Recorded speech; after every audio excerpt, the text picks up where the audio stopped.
रामपुर नाम का एक बड़ा सुंदर गांव था, जहां रोज सवेरा चिड़ियों की मधुर आवाज से होता था। उस गांव में एक दादी माँ रहती थी। उनकी एक बेटी थी जिसकी शादी एक पास के गांव में की थी। उस गांव में जाने के लिए एक घने अंधेरे जंगल से गुजरना पड़ता था। एक दिन दादी को अपनी बेटी से मिलने का मन हुआ और वो उनसे मिलने निकल पड़ी।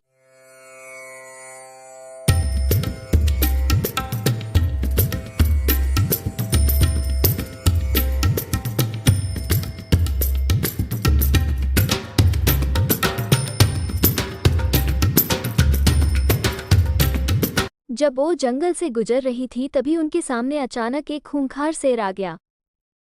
शेर को देख के दादी डर के मारे वहीं पे खड़ी रह गई। दादी को देखकर शेर धीरे धीरे उनकी ओर आगे बढ़ने लगा और उनके पास आ गया और दादी को कहने लगा, मैं बहुत भूखा हूँ और मैं आपको कहाँ खा जाऊंगा। दादी बहुत चालाक थी। उन्होंने शेर को बेवकूफ़ बनाने का सोचा और कहने लगी, मैं तो बहुत बूढ़ी और दुबली पतली हूँ, तुम मुझे खाओगे तो तुम्हें क्या मिलेगा? पहले मुझे अच्छा अच्छा खाने दो और तंदुरुस्त होने दो, फिर मुझे खा जाना। शेर ने कहा, ठीक है, अभी आप जाओ और खा पी के तंदुरुस्त होकर आना, मैं आपका अही पे राह देखूंगा। के सुनकर दादी ने कहा, ठीक है, और ये बोल के अपनी बेटी घर की ओर आगे बढ़ने लगी।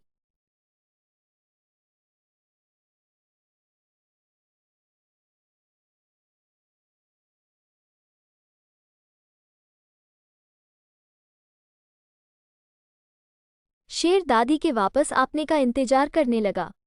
इंतजार करते करते शेर थक गया और वहीं पर सो गया और वहां पे दादी भी अपने बेटी के गांव पहुंच गई।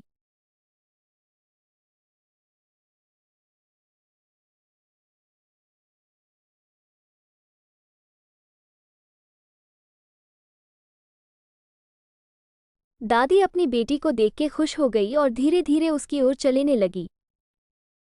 अपनी माँ देखकर बेटी खड़ी हुई और अपनी माँ की ओर चलते हुए कहने लगी, माँ आप यहाँ? अचानक से दादी बोली, है बेटी, बहुत दिनों से तुम्हें देखा नहीं था तो देखने आ गई। अच्छा मैं चलती हूँ, ये बोल के दादी आपने गांव की ओर चलने लगी।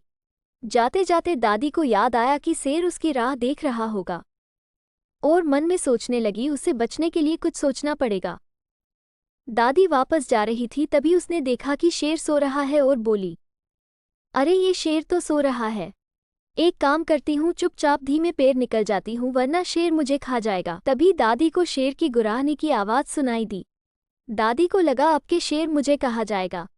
दादी ने अपना चतुर दिमाग लगाया और सोचा कि मैं मरने की एक्टिंग करती हूँ ताकि शेर मुझे बिना खाए चला जाए और ज़मीन पर सो गई। शेर ने देखा कि उसका खाना तो आ चुका है पर उसको लगा कि के नीचे क्यों पड़ी, चलो पास जाके देखता हूँ। शेर दादी के पास आया और उसको सूंघने लगा। थोड़ी देर सूंघने के बाद शेर को लगा कि के तो मर गई, अब इसको खाने कोई मतलब नहीं और वहां जाने लगा।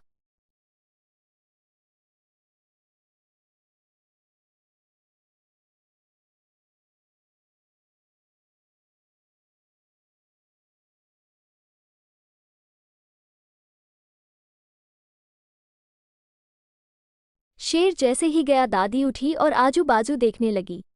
दादी ने देखा कि यही भागने का सही वक्त है। शेर ने देखा, अरे ये तो जिंदा है और भाग रही है। शेर चिल्लाते हैं हुए पीछे दौड़ा। अरे रुक जा बुढ़िया, अब मैं तुझे नहीं छोड़ूंगा, तुझे पूरा कहाँ जीऊंगा। दादी डर के मारे तेज दौड़ने लगी। दौड़ती दौड़ती दादी अपने घर आ गई और कहने लगी, आज तो बाल बाल बच गई वरना आज तो शेर उसे खा ही जाता।